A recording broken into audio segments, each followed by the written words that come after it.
So, next up, we can speak a bit about Nick Walker. Now, Yeah. apparently, him and his coach went their separate ways. From what I was watching this week, this gossip and stuff. And I saw an interview with his coach. Apparently, his coach said that he was doing a podcast, a live podcast, and Nick phoned him, and it was like, boom, and he hung up. It's like, and these guys go way back together. Apparently, they were great friends. I think he coached them for a bit or something. They had a falling out, and then all of a sudden they got back together and they did these couple of shows. So I forget his coach's name. What was his name? Do you know his name? Because I didn't really know of him, so I didn't really remember his name. Let me just see. Let me just see, maybe with his coach. Let me give me a sec. Take your time. Uh,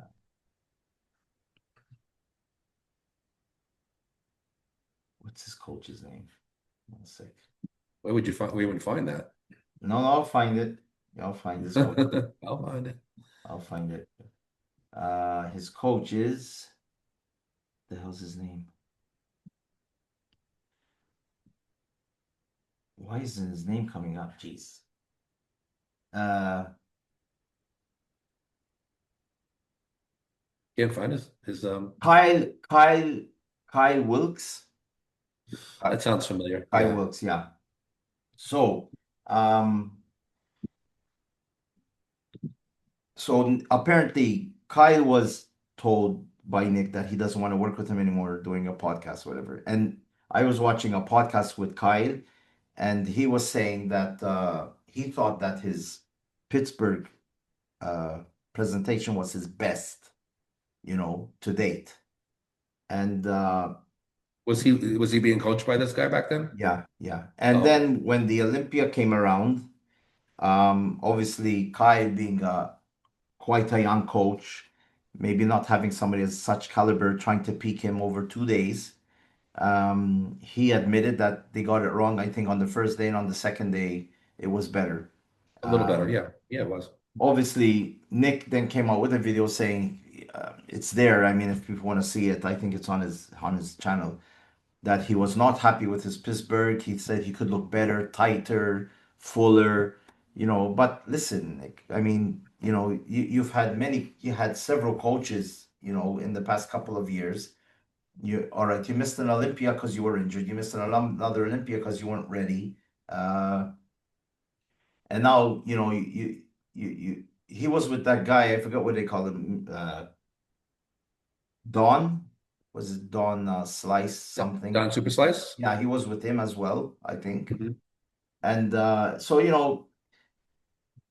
I mean, Chris Aceto proved what having a faith in a coach can do. Last year, Ramon was horrible at the Olympia. He was And falling Ramon apart, refused to leave Chris. water coming out everywhere. Other athletes were, Brion was helping him on stage, telling him to clean up and stuff. And this year he comes and wins. Perfect. Bang. You can't get any better than that. I mean, Jay Cutler stuck with Chris, and look what happened. It's now Jay Cutler when he lost and then he came back with Hani. That was one Olympia, right?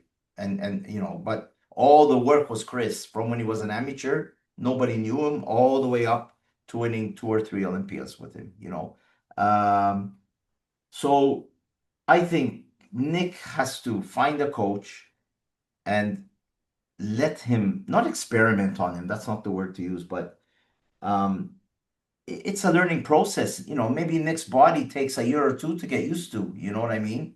I think Nick is seeing that guys are going ahead of him and he's falling a bit behind. And, you can't take it out on the coach. I don't know. What do you think? Well, I think Nick should hire me. So I'm throwing my name into the hat.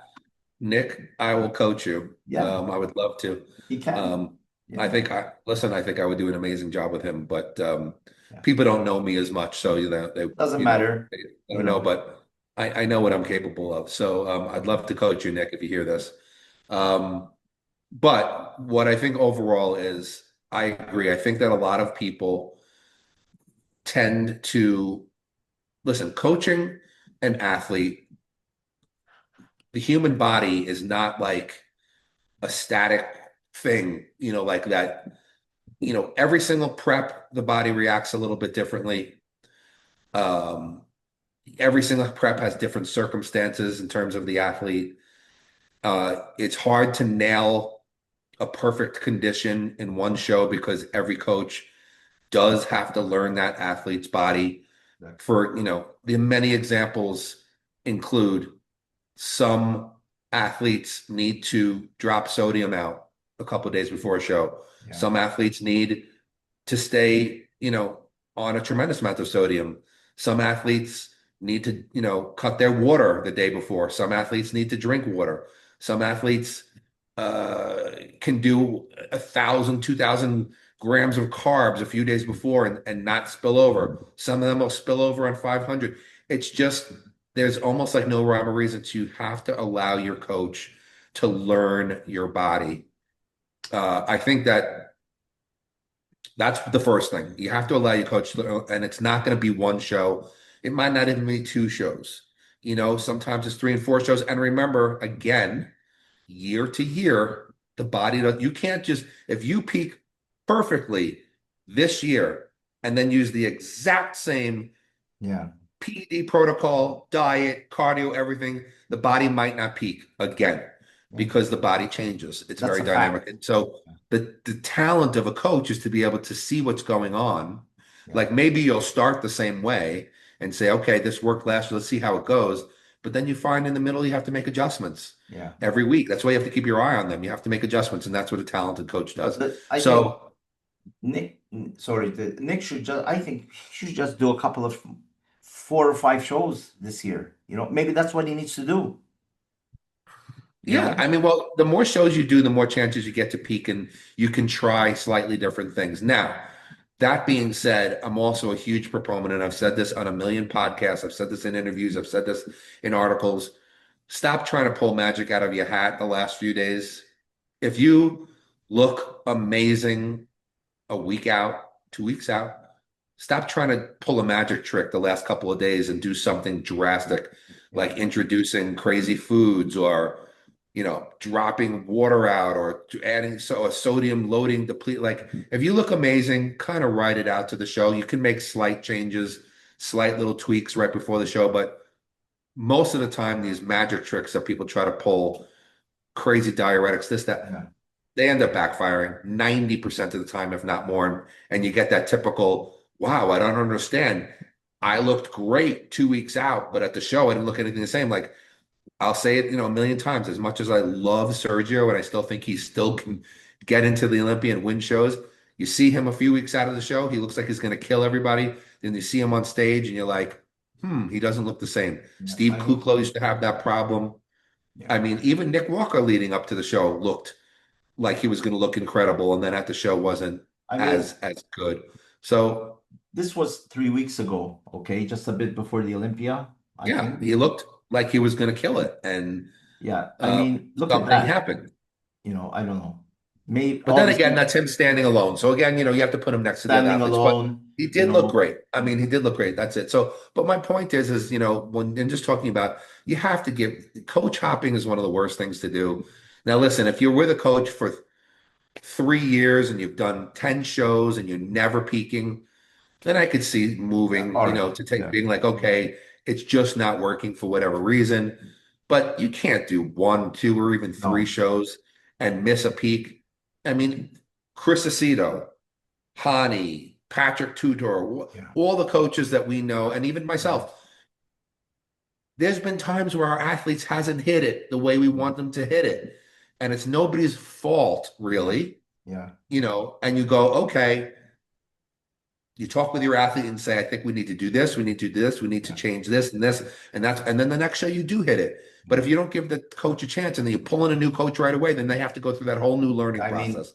Dex, So stick with your yeah. coach. Dexter did a long run with George Farah. Kai Green did a long run with George Farah. I mean, Kai Green was this close to winning the Olympia, and he stuck with George. You might get other bodybuilders say you couldn't get me that one step further or things like that. So I don't know, Nick. It's a big mystery now. He's gonna have a coach. I mean, he's going through them like, candy. So I don't The know if point he, is that Nick should not be written off. Nick no, is still an extremely no, formidable athlete yeah, who, if he still hits it right, he's yeah, still in that top three Mr. Olympia mix. yeah, And he just has to get with a coach and allow yeah. his coach to do his work But and his or her work I and mean, give him time. I know these guys, their goal is to do well at the Olympia or the Arnold Classic, but Nick already won the Arnold Classic. All right. So he wants to place higher than third at the Olympia because he already He placed wants third. to be Mr. Olympia. Nick Yeah. believes he can be Mr. Olympia. But I see nothing wrong with competing in 4 or 5 shows during the year, getting 4 wins, adding them to your resume. And by the time he retires, he'll say, "Listen, I won the New York Pro, was it twice or 3 times now, right?" And he'll Yeah. say, "I won another 10 pro shows. I have 15 pro shows under my belt, which is very rare today in a bodybuilder. You don't see too many bodybuilders going on a long run of wins. And you'll say I was a top 5 Olympian for." I mean, Sean Ray, says I was for 13 years in the top five. You know what I mean? He uses that as a selling point as well. But I'm not saying But he's right. Nick wants to win, but I see nothing wrong with getting other shows under your belt. Well, So listen, Nick could have gone from. he could have went to Prague and placed That's what I'm well. saying. Nick could have stayed in shape and said to his coach, I mean, like, I don't know everything that happened, but like, Yeah, let's just say everything uh, was amicable. Said, let's go to Prague and see if we could hit it better. yeah, And then if we don't hit it, let's go to Poland after yeah, that. And in one of those shows, he'd probably get his probably get a win. yeah, He'd probably, and you experiment a little bit more. Okay, we tried this for the Olympia. Let's try this yeah, and see if this works. But yeah, and take a few shots at it while you're still in shape because he'd probably be qualified. Doesn't he's going to have to requalify now, right? yeah. I mean, So he's going yeah, to requalify to yeah, one of these yeah. shows. And you need the points. So if you're trying for a win, meanwhile you get another guy, he's getting second, third. He's gonna beat you to the Olympia. And a guy like Nick needs the Olympia for his sponsors, for sure. I mean, if you're gonna get and I don't know what his coach said, if it was his coach that said it or somebody on the show. Uh he said his former coach. He said he's going through coaches, he goes through coaches like he goes through supplement companies. Yeah, So you can't do it. So, You got to stick with somebody. I don't know if he's chasing something, you know, he's getting nervous or I mean, like I said, I love Nick. I love, the way he's a star, he's living the life of a bodybuilder, but we need to see him on stage. He's a freak. People want to see him. He's on another level than Robel, you know what I mean? Doesn't even, I mean, I have nothing Bell is against. not near on his level yet. No, No. wherever Nick goes, he's gonna have a long, a long line of people. There was that thing where these two guys said that Nick, flipped them off because he was tired or something to sign an autograph. I don't believe that. I don't think Nick. Not from what I know, and I Listen, know. every bodybuilder, every guy gets tired after 15 hours or 12 hours sitting there. You're on diet, and maybe Nick was bloody trying to go to the toilet or something. Who knows? You know what I mean? I'm sure that Nick didn't flip him off. Maybe Yeah, maybe he wasn't as amicable as he yeah, normally is because yeah. exhausted or Yeah, whatever, yeah, stressed out, and maybe yeah, they're like, "Oh, he flipped us off," and they didn't do yeah, that. yeah. You can't. That was like a really screwed up thing to say on social media. Against the guy that has his mother with him all the time and his father. I don't think. Nick's a good guy, man. Every when he used to train at the Dragon's Lair, he was always just listen. Yeah, When he was at Dragon's Lair, he went there to train. That was it. He was yeah, there to train. yeah. But if he's walking from one exercise to the next, and you go like, "Hey, what's up, buddy?" He'd be like, "Yeah, Yeah, what's up?" Like, yeah. you can't walk into him in the middle of a set. I wouldn't like No, it no, either. But I mean, like, he was no. always very friendly, Yeah, very like calm yeah. You demeanor. tell him, say, So I listen, don't Nick, believe when those you're crap. done, can I have a photo outside? He'll probably say, Yeah, yeah, yeah. yeah. And that you should have that kind of courtesy. Be like, That's it. this Yeah, is my job. Let me finish my job, and then yeah, sure, when we're done, yeah. Once I'll I grab did whatever that, photos you want. I did that the last time I saw in 2017 with Sean Rode, and he was eating a burger. I remember after the Arnold Classic, and Chris was with him, and I saw him get up. He was going to the toilet, And I said, "Hey, Sean," he said, "Let me go to the toilet, brother. I'm coming back. I'll speak to you." In that moment, I went to speak to Chris, and I saw Sean coming, and I saw that he really looked tired. He really looked tired, and I left him. I didn't even ask him. I said, "Well done, Sean." I said, "Maybe you'll get it next year." And he ended up winning the Olympia, the next year. But I didn't ask him for anything. I just spoke to Chris, and I let him eat. There's sometimes there's uh there's a barrier that you have to leave them. You know what I mean? There's some guys will tell you sit down with them and shoot, the shit, and then you get other guys that just want to be on their own. So this thing of Nick flipping the guy off, I don't believe it. I don't believe I it. quite, I highly would doubt that's happened. So, Yeah, yeah. I So just think that's ridiculous, but it's probably just if somebody Nick trying is to get hearing this, I hope he settles down. He gets the right coach. me. I'll Listen, do it, Nick. yeah. Hats off to Hire Merlin. the Mutant and Merlin podcast. Hey, you can't do that. No, or, no, he's or to he can come come in on the our middle. podcast. We have to make I res- would, I'd love the opportunity to work with somebody like Yeah, Nick. I would really love it because, especially because his training and my training also yeah, meld very well. He's such a good technique yeah. He trainer, likes that stuff. Yeah, which I love about him, and he's yeah, just he's yeah, he's still guy's still capable of yeah, winning any show. yeah. Can you imagine him on the podcast? We have to make our photos really small on the side, and he'll just be in the middle. Oh yeah, we'll just stick Nick in the middle. That's fine with me, whatever. But But anyway, but the overall point of what we're trying to say here is I really respect somebody like Ramon sticking with his coach, yeah, Chris, whoever it is, yeah, giving him the chance, saying, "Okay, we missed it this year. We'll get yeah. it next year. It happened." But you got to stick with your coach for a decent amount of Listen, time and let them learn your body. yeah. Ramon's another guy that Chris. He's been with Chris since he was a nobody, an amateur. Nobody knew Oh, who he that's was. my favorite thing in the world. When you can bring, it's different when you like take a guy who's already so super successful Yeah. and then they win the next show and you're like, ooh, look what I did. But when you could take somebody from like amateur nobody and bring them up through Yeah. the ranks to full From champion, from Brazil. It's not easy. yeah, I mean that is awesome. Yeah. And he has That's good totally veto as awesome. well. Chris has good veto as well. So, Chris has got a lot of people. yeah, yeah. But Chris is an icon.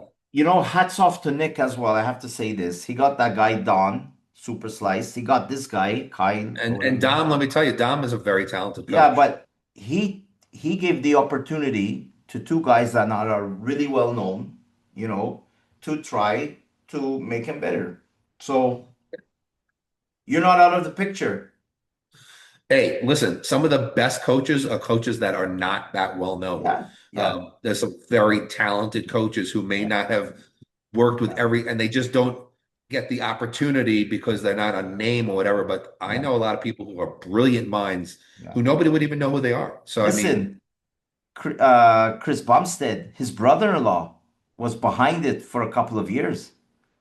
Ian Valier, right? yeah, So Ian's competing, and he's coaching. He's coaching Chris Bumstead.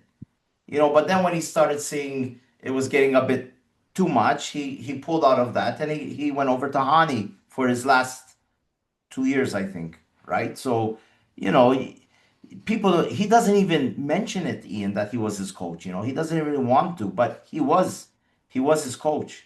So, you know, there are a lot of good coaches out there, a lot of good coaches. So who knows? Maybe he might team up with Milos, or I don't know, or you. well, Who knows? Who well, knows? listen, like I said, I'd love it, but and I'm confident in myself, so I mean, like that's not a Yeah, problem. But yeah, whatever, whoever he hooks up with, I hope that whether it be me or yeah. whoever it is, I hope that he sticks with them And he has to and do gives them a it. good chance. He has to get him now. He has to start planning the year Yeah, because you need to get it right. now. Progress season is the time to Yeah, start learning someone's body and seeing how it reacts, and making good changes to the body before you start yeah. prep. So. He has to get him now. I'm sure it's on Nick's mind every single day Or he because probably he's he probably probably has somebody already and nobody knows. he may have somebody already, or maybe he's just thinking about it. Who knows? So next Hey, up, I'll take on Keon too if he's with it. Well, I'm yeah, sure his fiance wants to do it, but I would take on Keon too. I'd love yeah. to work with him as well. Listen, you've had heavyweights already, big Oh, I know. guys. I've had And heavyweights. I mean, people, if they want to see you with them, I think they're all on Jay Cutler's channel, right? The video footage. if you go to They're, the Be Built by Broser playlist, yeah, there's probably over 100 videos of me yeah. training. I mean, listen, I trained the last three bikini Olympias. Yeah, those they're very popular. If people want to watch them, they're on Facebook, on Eric's page and things like that. I share them as well, so now